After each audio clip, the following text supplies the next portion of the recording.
You're sitting in your school library, you look around, left, right, you look every direction. You see no one's looking at you, so what you do next is you reach down by your side, you open up your bag, and you pull out a copy of the Quran. You put it in front of you and you start reading it, right? Something you do every day. You feel connected to Allah through doing this. But then, without you knowing, as you're busy reading, you feel someone creep up behind you. And the next thing you know, you hear this bang. Someone has just thrown a big encyclopedia of science in front of your face. You look around and you see your atheist friend John. He comes and sits in front of you and he says to you, "Why are you reading this book, the Quran? Why don't you read this encyclopedia? Because we have science now. Science is the way to truth, not what you're reading." How would you answer?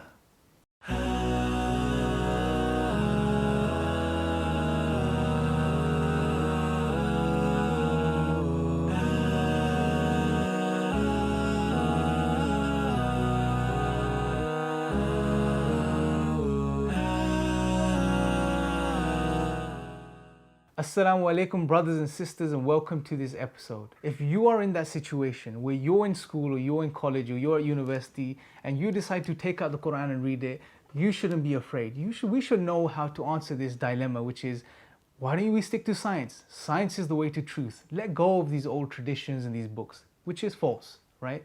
So what we're going to do in this episode is we're going to start looking at science. What is science? What are the limits of science? What can science tell us and what can't science tell us? We're really going to put things into perspective, brothers and sisters. And the reason is because there is this idea out there today that science is the only way to truth. Atheists promote this idea and they encourage us to let go of Islam and our tradition. And as we've seen previously, science and Islam go hand in hand. There's a very deep relationship between the two. But what we're going to look at now is, what is science and what place does it hold in our reality? So what we're going to look at to start with is the limits of the scientific method. Now before we do this, I want to just point out briefly what science is. Science, brothers and sisters, is a method, essentially. It's a method. Science comes from the word scientia, which means knowledge, essentially.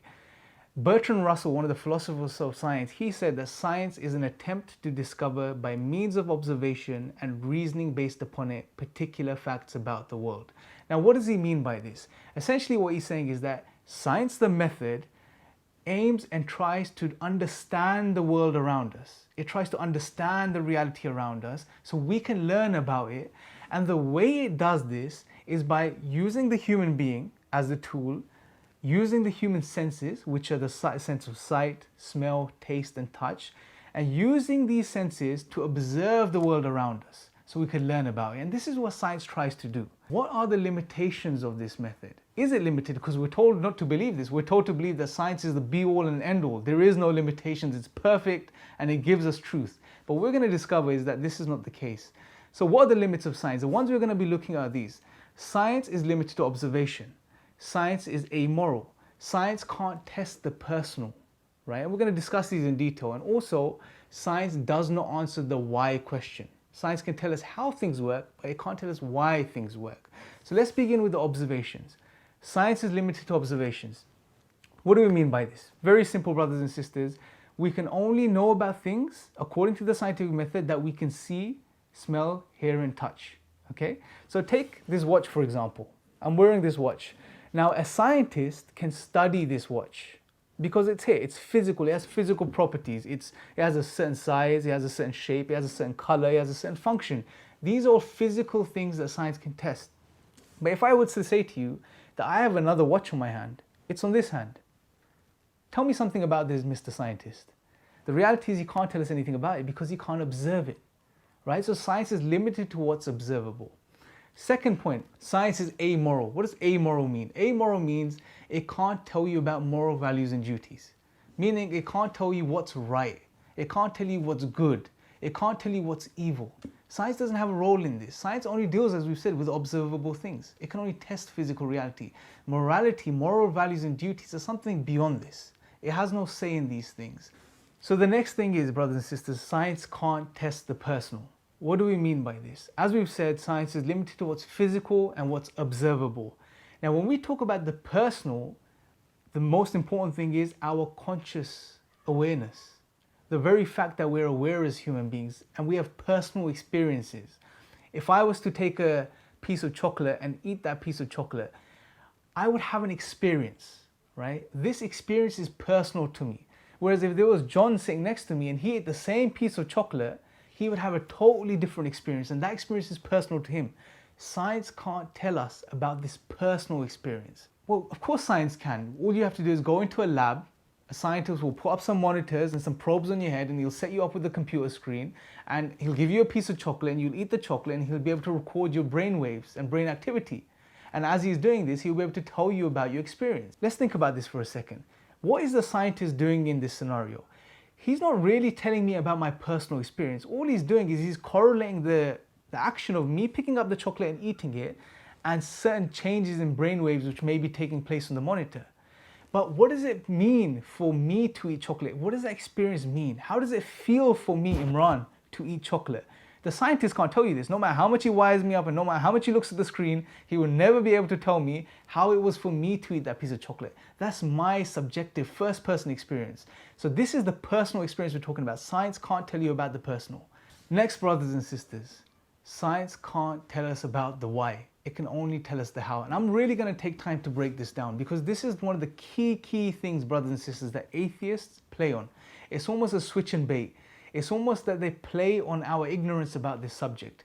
Because when an atheist will come to you, an atheist scientist, he will say to you, well, science tells us about reality. Science tells us everything we need to know about clouds, for example, and how they form. So you don't need a God of thunder or God of the clouds anymore, right? Now, first, as Muslims, we don't believe in a God of the clouds or the God of thunder or the God of lightning. We don't have this perception. We believe in the creator of the heavens and the earth, the one who created all of these physical things and non-physical things that we don't know of. We believe in Allah subhanahu wa ta'ala. We believe in the God of the things that we know about and the God of the things that we don't know about. It's the same creator, right? There's no 3, 4, 5, 6, 7 different creators. So when the atheist says, well, we understand, science tells us how and why things work, this is not true. Science only tells us the how, okay? It can tell us how the watch works, right? Or how to make these glasses, but it can't tell us why the watch was made or why these glasses were made. These are questions beyond science. And I'm going to give you an analogy to put things into perspective. I'll give you two. Firstly, imagine you're sitting in a room or you walk into a room and you see the kettle boiling. Let me ask you a question. Why is the kettle boiling? Now, one type of answer, the how type of answer is this. Well, the kettle is boiling because, it's plugged into the mains.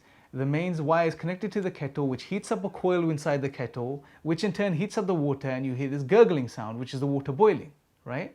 Fine, that's one type of explanation. That's correct. That's the how type of explanation. That's the type of explanation science can give us, is how things work. But why is the kettle boiling? Can you know that if you walk into the room? No. Well, the answer is the gentleman sitting across the room, he wanted a cup of tea. That's why the kettle's boiling, because he wanted to drink a cup of tea. So he put on the kettle so he can make himself a cup of tea. So do you see there's two different types of explanations. There's the how and there's the why. Let's look at another one quickly. Imagine your auntie comes from abroad, and because she loves you so much, she bakes you a nice chocolate cake and she leaves it in your living room. You walk home from outside or you come back from school, you see the cake.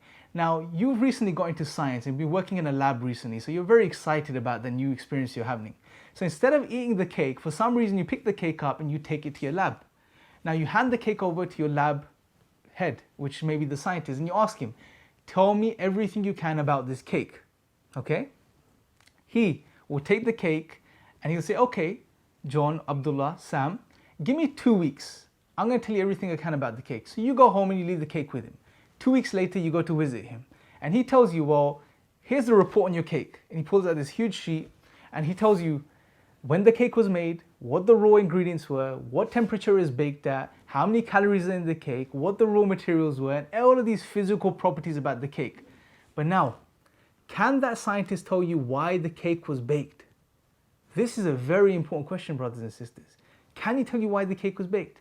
No, he doesn't have access to that knowledge. Only you know, or your auntie knows. The cake was baked because your auntie loves you and she wanted to make you a chocolate cake to show you how much she loves you. This clearly shows us, brothers and sisters, science deals with the how. Science tells us how things work. It tries to tell us how the physical things within the universe work. It's limited to the physical, but it can't tell us why these things are there. So yes, the scientists can tell us how the rain clouds form. but why do they form? Yes, the scientists can tell us how the atmosphere of the earth is there or how it forms and what it's made up of, but why is it there?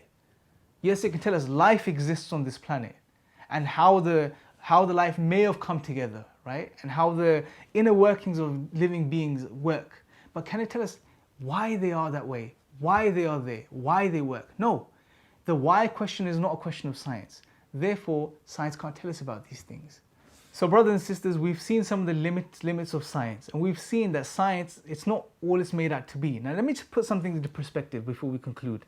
Science is an amazing method. As Muslims, we should love the scientific method and get involved in the scientific method.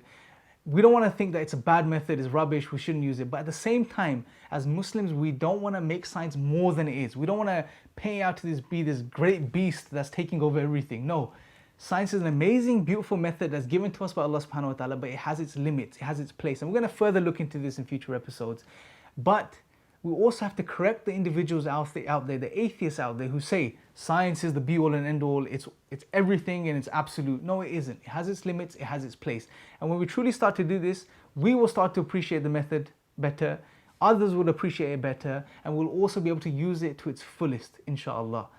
So brothers and sisters, this subject is a huge subject. We've just scratched the surface right now. In future episodes, we're going to carry on and we're going to look at the philosophy of science and get into a bit more detail. But for now, at least we have an understanding of science is limited. It's not this great mammoth. We don't need to fear it. We don't need to be afraid of it. As Muslims, we need to get involved in it, inshallah. So the next time John comes around and throws an encyclopedia of science in front of your face and he sits down, we can tell him this and we can teach him something as well. So until next time, Assalamu alaikum wa rahmatullahi wa barakatuh.